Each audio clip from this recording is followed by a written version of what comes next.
নমস্কার, কেমন আছেন সবাই? শুভ রথযাত্রার প্রীতি শুভেচ্ছা অভিনন্দন জানাই আমার সকল বন্ধুদের।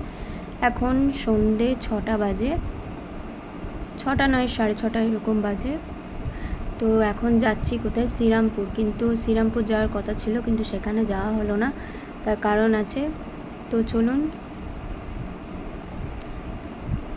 এই জায়গাটা হচ্ছে দক্ষিণেশ্বরের আগে, আর এই যে বালি ব্রিজ চলে এসেছি, আর ওই যে ওই পাশটা দক্ষিণেশ্বর মন্দির চূড়াটা দেখা যাচ্ছে এখান থেকে। তো সেটা স্পষ্টভাবে আসেনি, তো আসার সময় আপনাদের সাথে আমি সেটা শেয়ার করব। চলে এসেছি উত্তরপাড়া, আর এই যে উত্তরপাড়ার এই রথ, এখানে প্রচুর ভিড়, আর এই যে গাড়ি সব দাঁড়িয়ে রয়েছে, মানে কখন যে ছাড়বে তার নেই ঠিক। তাই জন্য আমরা পুরোপুরি যেতে পারিনি শ্রীরামপুরে বড় রথের মেলা, তো তাই জন্য যাওয়া হলো না। শেষ পর্যন্ত গাড়িটা ঘুরিয়ে নিলাম। আর এখানে ওই যে দক্ষিণেশ্বরের মন্দির। তো আজকের ভিডিও এই পর্যন্ত। সবাই ভালো থাকবেন, সুস্থ থাকবেন।